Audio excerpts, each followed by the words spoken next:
మహబూబ్ నగర్ జిల్లా వ్యాప్తంగా రాత్రి అర్ధరాత్రి 12 గంటల తర్వాత నుంచి భారీ వర్షాలు అయితే నమోదైనాయి. భారీ వర్షాల కారణంగా ఈరోజు వాగులు, వంకలు, చెరువులు, కుంటలు పొంగి పొల్లుతున్నటువంటి నేపథ్యం అంతా మనం చూడొచ్చు. మహబూబ్ నగర్ సరిహద్దు ప్రాంతంలో ఉన్నటువంటి చివరి భాగంలో ఉన్నటువంటి చెరువు అయితే వాగులు, వంకలు నిండిపోతున్నాయి. ఈ అకాల వర్షాల కారణంగా రాత్రి నుంచి కురుస్తున్నటువంటి వర్షాలకి వాగులు, వంకలు నిండిపోయి గ్రామీణ ప్రాంతాల ప్రజలు కూడా చాలా ఇబ్బందులు అయితే ఎదుర్కొంటున్నారు ఉండే నేపథ్యం కనబడుతుంది.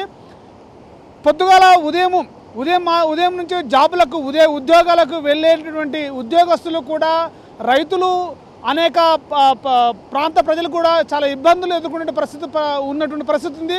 ప్రస్తుతం మనము ఈ చెరువు దగ్గర ఉన్నాము. ఈ చెరువు దగ్గర వాగు పొంగిపడుతున్న నేపథ్యంలో ఇక్కడికి అనేక మంది పట్టణ ప్రాంత ప్రజలు వచ్చారు. ఈ పట్టణ ప్రాంత ప్రజల్ని మనం అడిగి తెలుసుకునే ప్రయత్నం చేద్దాం. అసలు మీరు ఇక్కడ అకాల వర్షం కురిసిన కారణంగా ఇక్కడికి ఎందుకు వచ్చారు, ఏం చేస్తున్నారు మీరు? మేము చేపలు పట్టడానికి వచ్చినాం. రాత్రి నుంచి వర్షం పడుతుంది కదా, ఎప్పుడు వర్షం పట్టినా కానీ ఇక్కడ చేపలు పట్టడానికి వస్తాం మేము. ఎప్పుడు పట్టినా సరే, ఎప్పుడు నేను వర్షం పడినా కానీ. ఎప్పటి నుంచి మీకు ఎలాంటి ఇబ్బందులు లేవు? ఇక్కడ ఏం ఇబ్బంది లేదు. మీరేం చేస్తుంటారు? మేము షికారికి వచ్చినాం సార్. మీరు షికారికి వచ్చారు, చేపలు పడుతున్నారా మీరు? గాలాలు వేస్తాం. గాలాలు వేస్తుంటారు. రాత్రి నుంచి వర్షాలు పడుతున్నాయి.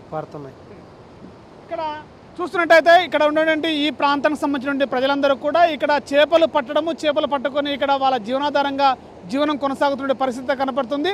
రాత్రి కురుస్తున్నటువంటి అకాల వర్షాలు ఏవైతున్నాయో ప్రాంత ప్రజలకు కూడా చాలా అకస్మాత్తుగా కురుస్తున్నటువంటి వర్షాలు అయితే పట్టణ ప్రాంత ప్రజల్ని చాలా ఇబ్బందులకు అయితే గురి చేస్తున్నటువంటి పరిస్థితి కనబడుతుంది. అదేవిధంగా రైతులు గత 10 రోజుల నుంచి కూడా వర్షాలు లేకుండా, వాన లేకుండా ఉన్నటువంటి ఎండ కొట్టిన ప్రాంతంలో వ్యవసాయ పొలాల్లో కూడా ఎరువులు కొట్టుకున్నటువంటి పరిస్థితి కనపడుతుంది. ఈ అకాల వర్షానికి కూడా పంట పొలాల పైనటువంటి ఈ ఎరువులైతే ఏమున్నాయో ఈ వాగులు, వంకలు పొంగి పొర్లతో ఎరువులు కొట్టుకుపోయినటువంటి పరిస్థితి కనపడుతుంది. అదేవిధంగా జిల్లా యంత్రాంగం, ప్రభుత్వ అధికారులు కూడా ఈ అకస్మాత్తుగా కురిసినటువంటి వర్షాలను దృష్టిలో పెట్టుకొని పట్టణ ప్రాంత ప్రజలు, గ్రామీణ ప్రాంత ప్రజలు అప్రమత్తంగా ఉండాలి. అదేవిధంగా కూడా ఎలాంటి విపత్కర పరిస్థితులు ఏర్పడినప్పుడు కూడా జిల్లా యంత్రాంగం, అధికారులు అందుబాటులో ఉండాలని చెప్పేసి ఒక హెల్ప్ లైన్ కూడా ఏర్పాటు చేసినటువంటి పరిస్థితి కనబడుతుంది.